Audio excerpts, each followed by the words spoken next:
नमस्कार मंडळी, तुहरे माझा मित्वाचा आजचा म्हणजे 14 फेब्रुवारीचा फ्रेश असा रिव्ह्यू तुम्ही माझ्या आवाजामध्ये ऐकत आहात. सुरुवातीला तर ना आपण असं ऐकतो की आजच्या भागामध्ये खरंच खूप मोठी घडामोड पण घडणार आहे आणि थोडंसं ना एक पॉईंट असा सुद्धा दाखवलेला आहे की जिथे तो पॉईंट आपल्याला पटणार नाही. तर सुरुवातीला राजेशचा मोबाईल हॉलमध्ये चार्जिंग लावलेला असतो. आता राजेश बघतो की त्याचा फोन घेतल्यानंतर सर मोबाईल रिपेअरिंग असंही दिसतं. आता राजेश म्हणतो अर्णवचा मोबाईल आणि इकडे बघतो तर अर्णव हॉलमध्ये सगळ्यांशी बोलत असतो. आता राजेश इतक्यातच म्हणतो की शलाकाचा मोबाईल रिपेअर करायला यांच्याकडे तर दिला नसेल ना अर्णवने, असा विचार करून राजेश असा विचार करतो आणि अर्णवचा चार्जिंगला लावलेला मोबाईल जो आहे तर तो पटकन पळून बाहेर घेऊन जातो. आणि आता बघा बाहेर जाऊन त्या फोनवरती तो बोलायला लागतो. आता अर्णव इकडे सगळ्यांशी बोलण्याच्या नादात असतो, त्याचं लक्षच नसतं की त्याने फोन पण चार्जिंगला लावलेला आहे म्हणून. आता राजेश फोनवर बोलतो, हॅलो म्हणतो, तर तो माणूस म्हणतो की हॅलो सर, तुमचा मोबाईल रिपेअर झाला आहे तर कधी येत आहे न्यायला. तर राजेश म्हणतो झाला रिपेअर. तर तो माणूस म्हणतो हो सर, आणि सगळा डाटासुद्धा रिपेअर मिळालेला आहे म्हणून.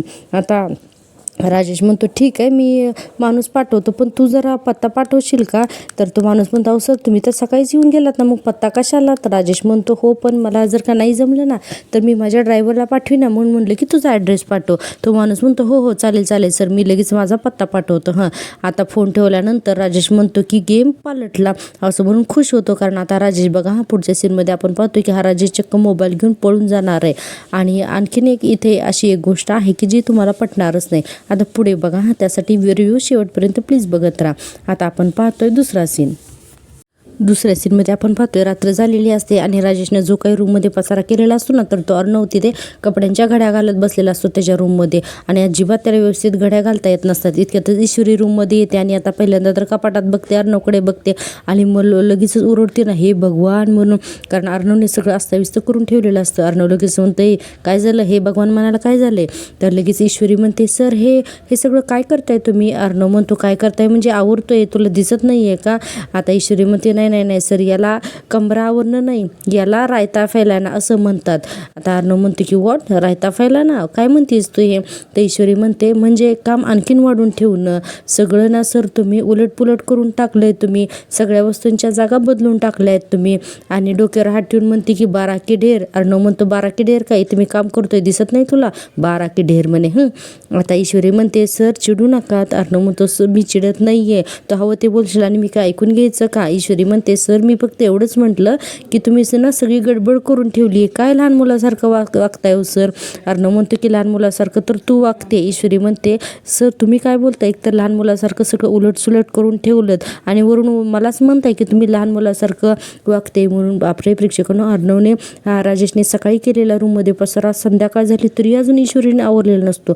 अवघड आहे बाबा, आपल्याला तर 5 मिनिट सुद्धा पसारा असेल तर करमत नाही, पण यांच्या घरात चालतं बाबा, श्रीमंताच्या घरात. आता पुढे बघतोय आपण, इतक्यातच आकाश पाठीमागून येतो. आता अर्णव म्हणतो की कशाला आलायस. आता अर्णव पाठीमागे असलेल्या आकाश सोबत बोलत असतो. ईश्वरी म्हणते कशाला आलास नाही, कशाला आली आहेस, आणि माझी रूम आहे, मी पण येणारच. अर्णव म्हणतो काय काम आहे. तर ईश्वरी म्हणते काय काम आहे म्हणजे मी काही करीन रूममध्ये, काय बोलताय सर. अर्णव म्हणतो काय बघत काय बसलायस तू, काय काम आहे तुझं. मग ईश्वरीला कळतं की आपल्या पाठीमागे कोणतर आहे. अर्णव म्हणत असतो हसतोय काय. तर आता लगेच ईश्वरी बघते ना पाठीमागे कोण आहे. तर आकाश म्हणतो हॅलो वहिनी साहेब असं म्हणल्यानंतर आकाश पुढे म्हणतो की नाही मजा आली, मजा आली. अर्णव म्हणतो मजा आली, काय काम आहे बोल. आकाश म्हणतो तुझा फोन खाली चार्जिंगला लावून विसरला होतास, आणि हा मोबाईल रिपेअरवाला कोण आहे तो, हा तुला सतत फोन करतोय आणि याचे 3-3 मिस कॉल सुद्धा आहेत. आता बघा आकाश विचारत असतो की कुणाचा मोबाईल नक्की दुरुस्तीला टाकला आहे. तर ईश्वरी म्हणते की हो सर माझा टाकला आहे, माझा एक जुना छोटासा मोबाईल होता तर तो मी रिपेअरला टाकला आहे असं ईश्वरी म्हणत असते. आता आकाश म्हणतो ओके आणि म्हणतो की कंटिन्यू, तुमच्या दोघांचं कंटिन्यू चालू होते असं म्हणून आकाश आता तिथून निघून जातं. आपण पाहतोय की आकाश गेल्यानंतर अर्णव म्हणतो 3-3 मिस कॉल, आणि आता त्या माणसाला आता आपण दुसरा सीन दाखवलेला आहे. तर तो माणूस हा जो राजेश आहे ना, तर त्या मोबाईल रिपेअरवाल्याकडे जातो. तो म्हणतो की आपण कोण.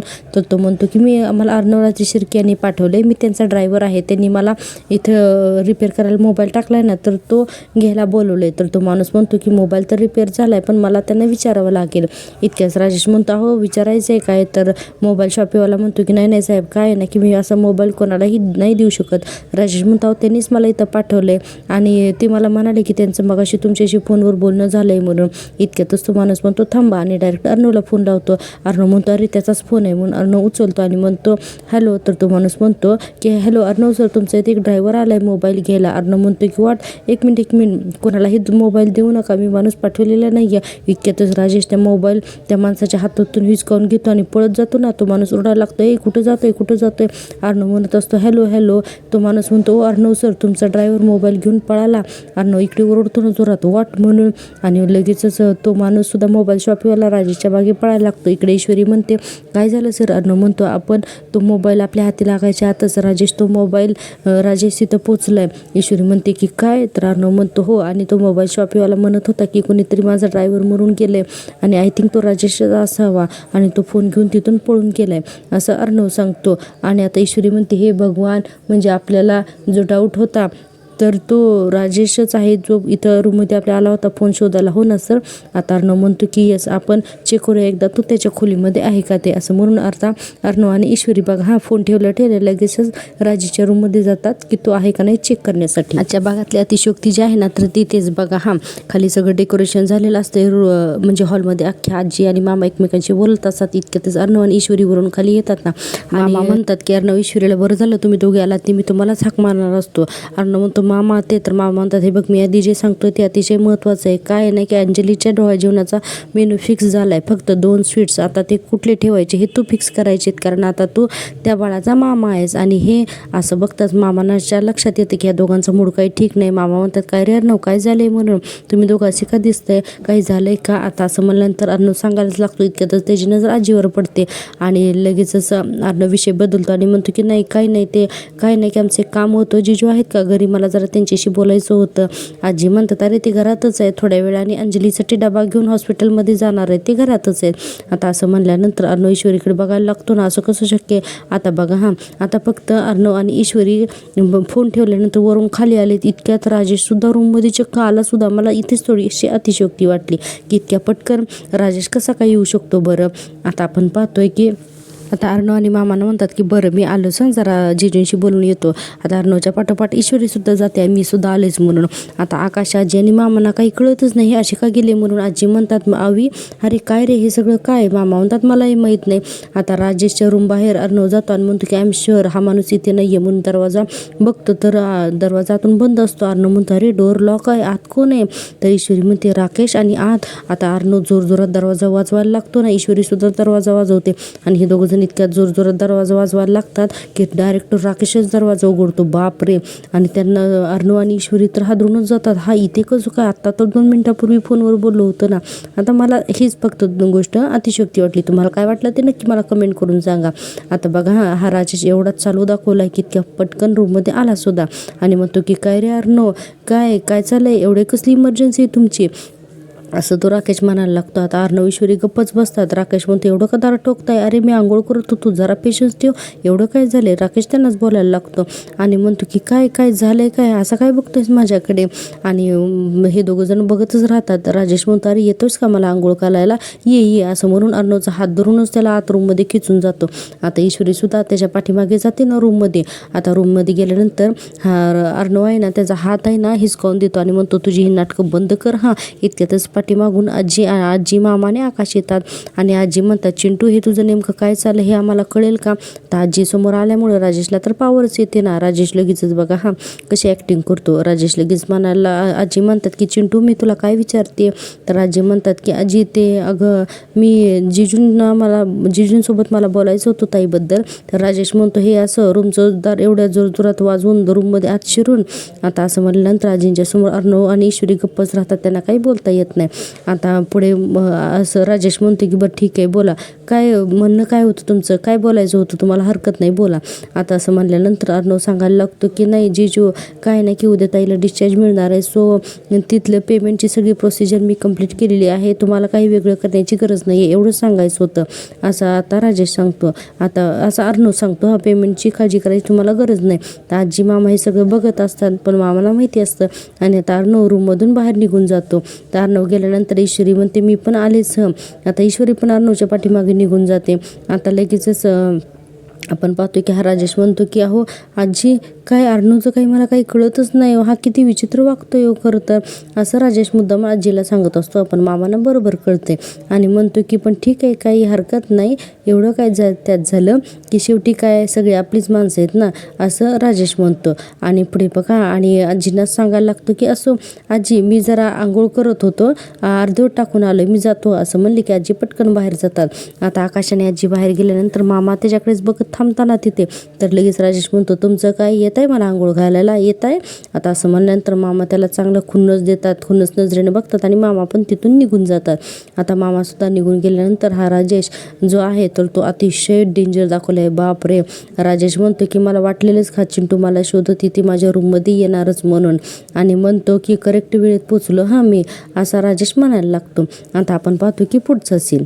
पुढच्या सीनमध्ये आपण पाहतोय अर्णव आणि ईश्वरी रूममध्ये येतात. अर्णव म्हणत असतो की राकेश जर का हा मोबाईल शॉपिंगमध्ये गेला असेल तर इतक्या लवकर हा इथे कसा येतो, तर ईश्वरी म्हणते तो राजेश काही करू शकतो, या अगोदर आपण पाहिलं आहेत ना. अर्णव म्हणतो की आय नो, पण तरीही इतक्या लवकर कसं शक्य आहे. आता बघा हा त्याला इतक्यातच एक फोन येतो आणि अर्णव म्हणत असतो की इम्पॉसिबल आहे बाबा, आणि फोन उचलतो आणि तिकडून त्याला पोलिसांचा फोन असतो आणि अर्णव फोनवरती बोलत असतो हां या येस ओके वॉट, असं म्हणून जोरात ओरडतो ना वॉट म्हणून, आणि ओके म्हणून त्यानंतर आहे ना अर्णव म्हणते की थँक्यू सो मच म्हणून फोन ठेवून टाकतो. आता ईश्वरी म्हणते की सर काय झालं, कोणाचा फोन होता, असं ईश्वरी सांगत असतो की पोलिसांचाच फोन होता, ते पोलीस इन्व्हेस्टिगेशन करतात ना शलाका मर्डर केसचं, तर त्यांना शलाकाचा मोबाईल सापडत नव्हता ना. तर ईश्वरी म्हणते बरोबर आहे. तर अर्णव म्हणतो की त्यांनी शलाका पाटीलचा मोबाईल ट्रॅकिंगला लावला होता, आणि तुला माहिती का शलाका पाटीलचा मोबाईल काही सेकंदासाठी ऑन झाला. आता ईश्वरी लगेच म्हणते काय, तर अर्णव म्हणतो की येस, आणि तुला खरा सांगू का, खरा इशू तर पुढे, तो मोबाईल ज्या लोकेशन ऑन झालाय ना ते लोकेशन आहे की मेहता रोडवरचं AS मोबाईल रिपेअर शॉप. आता ईश्वरीला हे ऐकून तर धक्काच बसतो. ती म्हणते काय, तर आता अर्णव म्हणतो राकेशच्या रेंटल रूमवर सापडलेला मोबाईल हा इथे सापडलाय, जिथे मोबाईल टाकला ना तिथे. ईश्वरी म्हणते हो सर, म्हणजे आपण रिपेअर करायला दिलेला मोबाईल हा राकेशचा नव्हताच, तर तो शालिनीताईचा होता, तो शलाकाताईचा होता. अर्णव म्हणतो हो शलाकाताईचा तो मोबाईल होता. आता ईश्वरी आठवायला लागते ना, तो मोबाईल छोटासा असतो. आता ईश्वरी ते सगळं आठवून म्हणते की सर शलाकाचा मोबाईल राकेशच्या रूमवरती सापडला, म्हणजे आपल्याला आलेला डाऊट बरोबर होता, असं ईश्वरी सांगायला लागते. आणि पुढे म्हणते की शलाकाचा गावाकडचा नवरा राजेश्वर पाटील हा राकेशच आहे, आणि म्हणते की म्हणजे आता माझी तर खात्री झाली आहे सर.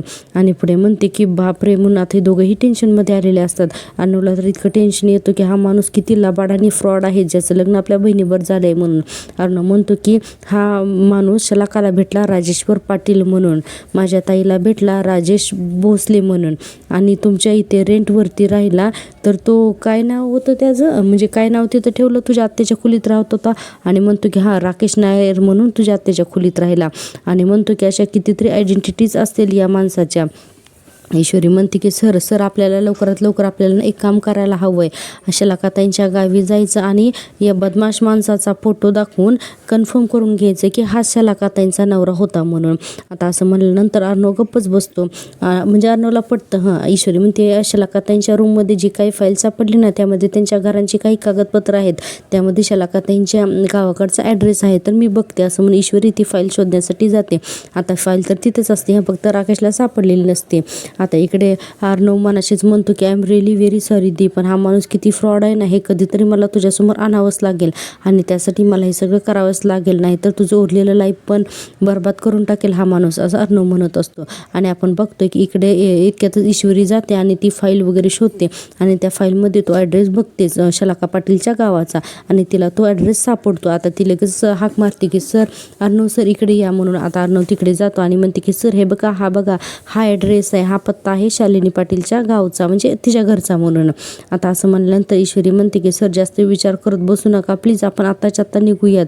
अर्णव म्हणतो की आत्ता, अगं नाही इतक्या लांब जायचे, आणि नाही उद्या ताईचं डोहाळे जेवण आहे संध्याकाळी, आणि सगळी तयारी सुरू आहे, आपण आता नाही जाऊ शकत. तर ईश्वरी म्हणते सर अहो आपण डोहाळे जेवण झाल्यानंतर गेलो तर कदाचित उशीर झालेला असेल, आणि त्याच्या विरोधात एकही सबूत मिळणार नाही आपल्याला, नंतर गेलो तर उशीर करून नाही जमणार सर, प्लीज आपल्याला असं वेळ घालून नाही चालणार सर, प्लीज चला. का आणि असं म्हणून आता ईश्वरी अर्णवचा हातात घेते ना आणि म्हणते की प्लीज सर, मी आहे सर तुमच्यासोबत, तुम्ही काळजी करू नका, असा विश्वास दिल्यानंतर अर्णवला काही बोलताच येत नाही ना. अर्णव फक्त आता रेडी होतो जाण्यासाठी. म्हणून आता आपण दुसरा सीन बघतोय. अर्णव आणि ईश्वरी एकदम रेडी होऊन खाली येतात ना, इतक्यात आजी त्याच्या समोर येतात. अर्णव म्हणतो आजी अजून तू झोपली नाहीस. आता आजी बघतात ना ईश्वरीच्या हातातली पर्स वगैरे. आजी म्हणतात की मी देवघरात जप करत बसले होते, निघालेच होते झोपायला, पण तुम्ही दोघं जण कुठे निघालाय तेवढ्या रात्री. आता असं म्हणल्यानंतर आता या दोघांना तर काही कळत नाही की काय बोला होते. अर्णव म्हणतो की अर्णव सांगतो की आजी आम्ही ना पुण्याला जातो, एक अर्जंट काम आलंय. तर आजी म्हणतात पुण्याला आणि आता एवढ्या रात्रीचं का बरं. आता असं म्हणल्यानंतर म्हणतात की अरे ऑफिसचं तर काही काम असेल तर सकाळी जा ना अर्णव. आता अर्णव म्हणतो की नाही आजी सकाळचं नाही, ऑफिसचं काही काम नाही आजी, माझ्या मित्राचा एक ॲक्सिडेंट झाला. आजी म्हणतात ॲक्सिडेंट काही सिरियस नाही ना. अर्णव म्हणतो नाही काही सिरियस नाही आहे, म्हटलं की जाऊन येतो ना लगेचच म्हणून. आता ईश्वरी म्हणते आणि एवढ्या रात्री हे एकटे कसं ड्रायव्हिंग करणार ना, म्हणून मी सुद्धा यांच्यासोबत येते असं मीच त्यांना म्हटलं. आजी म्हणतात हो ते बरोबरच आहे तुझं, आणि म्हणतात की बरं या जाऊन.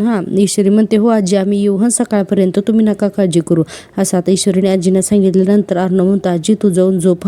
आजी म्हणतात हो तुम्ही पण नीट जा. असं म्हणल्यानंतर अर्णव आणि ईश्वरी जातात. पण आजींना काहीतरी संशय येतो. आजी म्हणतात मित्राचा आणि ॲक्सिडेंट असं आजी म्हणतात. आणि आता आपण पुढचा सीन पाहतोय की अर्णव आणि ईश्वरी डायरेक्ट गाडीमध्येच बसलेले असतात. आता ईश्वरी अर्णवकडे बघत असते आणि मनात म्हणते की या सगळ्याचं सरांनी खरंच खूप टेन्शन घेतलेलं दिसते, कारण अर्णवच्या चेहऱ्यावर स्पष्ट टेन्शन दिसत असतं. ईश्वरी म्हणते की काहीतरी करायलाच हवं आणि पुढे म्हणते की या अशा मूडमध्ये ड्रायव्हिंग नाही करू शकत सर, असं म्हणून ती आता सतत अर्णवकडे बघत असते. आणि अर्णवला म्हणते की सर काय झालंय, कसला विचार करताय तुम्ही. तर अर्णव म्हणतो की काय प्रश्न विचारतेस तू, तुला माहीत नाही का काय झालंय ते.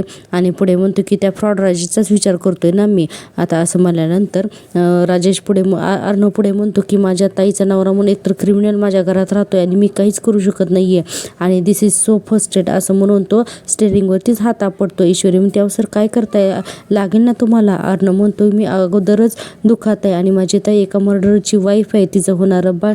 आणि त्याला आता पुढे काहीच बोलता येत नाही कारण त्याला खूप वाईट वाटत असतं. आणि अर्णव म्हणत असतो की सगळी माझीच चूक आहे आणि हे लग्न अगोदर या माणसाची सगळी इन्फॉर्मेशन मी का काढली नाही ना, मला हेच कळत नाहीये, का सगळी शहानिशा केली नाही असं अर्णव म्हणत असतो. आणि पुन्हा म्हणत असतो की सगळी माझीच चूक आहे म्हणून पुन्हा हात आपटत असतो.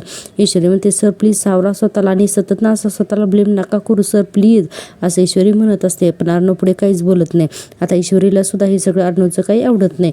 आता ईश्वरी विचारच करत असते की आता अर्णवचा मूड कसा चेंज करू म्हणून. पुढे ईश्वरी अर्णवला म्हणते की सर अजून आपल्याला खरंच खूप लांब जायचं आहे, तर मी काय म्हणते की हे असं इमोशनल होऊन ड्रायव्हिंग करणं थोडं रिस्की आहे, तर आपण कुठेतरी थांबून थोडं फ्रेश होऊयात का. तर अर्णव म्हणतो काही गरज नाही, मी फ्रेशच आहे. ईश्वरी म्हणते सर अहो काळजी दिसते तुमच्या चेहऱ्यावरती, थांबूयात ना आपण प्लीज. अर्णव म्हणतो ते मी फ्रेशच आहे, मागाशी थोडासा मी इमोशनल झालो होतो, आय एम ओके. आता ईश्वरी मनातच म्हणते की सर अहो तुम्ही की टेन्शन फ्री जास्त छान दिसता हो, असं ईश्वरी मनातच म्हणते. आणि पुढे म्हणते की पण हे सगळं तुम्हाला कसं सांगू मी. आता ईश्वरीला आलेलं असते टेन्शन, तिला कुठेतरी थांबायचं असतं. आता बघा एक चहाची टपरी बघून ईश्वरी ओरडायला लागते सर गाडी थांबवा प्लीज सर प्लीज गाडी थांबवा. आता अर्णव म्हणतो काय आहे, कशाला गाडी थांबवायची, वॉट आहे. आता वॉट म्हणल्यानंतर ईश्वरी म्हणते सर ते बघा ती टपरी, आपण 2-2 घोट चहा पिऊयात का, म्हणजे आपल्याला फ्रेश वाटेल, चला म्हणून ईश्वरी. आता अर्णव म्हणतो की तुला कळतंय का आपल्याकडे वेळ कमी होऊ देता, हिचं संध्याकाळी डोळा जेवण आहे, त्याच्या आत आपल्याला घरी पोचायचं आहे, वॉटच्या. ईश्वरी म्हणते हो मला माहिती आहे पण खरंच अहो फ्रेश वाटेल, चला ना सर प्लीज म्हणून स्वतःच गाडीतून उतरते आणि म्हणते या सर लवकर या म्हणून स्वतः गाडीतून उतरून ते चहाच्या टपरीकडे जाते. तिथे जाऊन त्या माणसाला म्हणते भैया 2 कॉफी मिळेल ना, तर तो म्हणतो हो भेटेल ना. तर लगेचच म्हणते 2 कॉफी. इतक्यातच अर्णवकडे बघते, अर्णव तिथे येऊन बसलेला असतो. ईश्वरी अर्णवकडे बघून म्हणते सरांचा मूड जर चांगला करायचा असेल तर 2च गोष्टी आहेत, एक तर ब्लॅक कॉफी आणि दुसरी गोष्ट म्हणजे मिस इंदोरची सतत चालणारी बडबड. चिडतील सर आता हे सगळं करून, पण सर निदान बोलतील तर माझ्याशी. आता असं म्हणल्यानंतर ईश्वरी त्या माणसाकडे जाते आणि म्हणते की भैया मी ना आज तुम्हाला एक पदार्थ शिकवते आणि तो पदार्थ तुम्ही शिकून घ्या आणि रोज विका बघा, म्हणजे ना तुमचे कस्टमर कसे खूप वाढतील ते. आता अर्णव हे सगळं ऐकत असतो. तो माणूस म्हणतो कुठला पदार्थ, तर ईश्वरी म्हणते ASR स्पेशल पानसट ब्लॅक कॉफी, असं मुद्दाम अर्णवला चिडवायसाठी बोलते. अर्णव आता तिच्याकडे बघतो. आता तो माणूस म्हणतो पानसट कॉफी, तर ईश्वरी म्हणते हो ती इतकी कडवी आणि काळी कुट्टी आणि खूप सारी पाणी असलेली ब्लॅक कॉफी, इतकी कडवी आहे ना की एक गोट जर का त्या कॉफीचा घेतला ना तर आपल्याला आपले वरती गेले गेलेले पूर्वजसुद्धा आठवलेच पाहिजेत असं ईश्वरी मुद्दामून बोलत असते अर्णवला चिडवा म्हणून. आणि पुढे म्हणते हा पण भैया या कडवट कॉफीचे खूप लोक शौकीन असतात असं अर्णवकडे बघून मुद्दाम म्हणते आणि म्हणते हो की नाही सर. आणि म्हणते भैया तुम्ही इकडे या मी करते असं म्हणून जाते ना त्याच्या जागेवरती आणि म्हणते दुसरं भांडं देता का तुम्ही.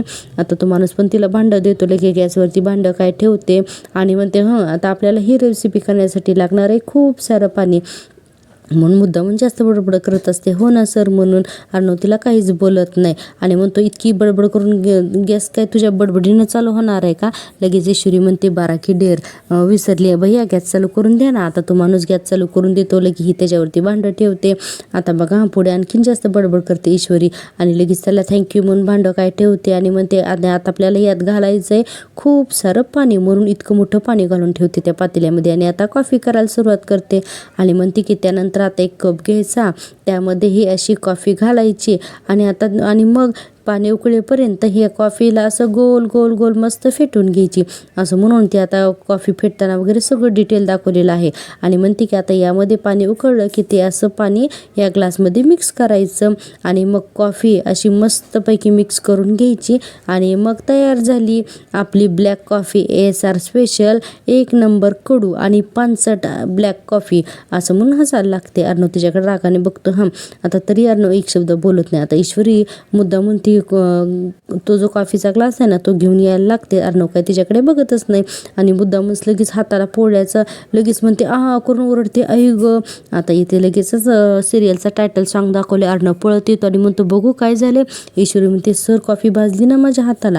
आता अर्णव मुद्दाम तिच्या हातावरती मग फुंकर घालायला लागतो. तर तिच्या लक्षात येतं की ईश्वरी आता थोडीशी हसत असते आणि ती ड्रामा करते हे अर्णवच्या लक्षात येतं. आणि आपण पाहतोय की ईश्वरी सुद्धा अर्णवकडे एकटक बघतच असते. आणि तू रे माझा मित्र आजचा हा भाग इथेच संपतोय. प्रेक्षकांनो आजच्या भागामध्ये खूप सारे डायलॉग होते. माझ्या या सगळ्या मेहनतीसाठी प्लीज एक सबस्क्राईब तर नक्कीच करा. आपण आता पाहतोय की उद्याच्या भागामध्ये आता अर्णव आणि ईश्वरी शलाकाच्या घरी पोहोचतात आणि तिथे म्हणतात तुम्हाला माहिती ना शलाकाचा कोण नवरा येते. ती बाई काहीच रिप्लाय होत नसतो. ईश्वरी सांगते की तिचा खून केलाय कुणीतरी आणि एक माणूस बेडवरती पडलेला असतो. अर्णव आता राजेचा फोटो दाखवतो आणि म्हणतो की हा माणूसच शलाकाचा नवरा आहे ना.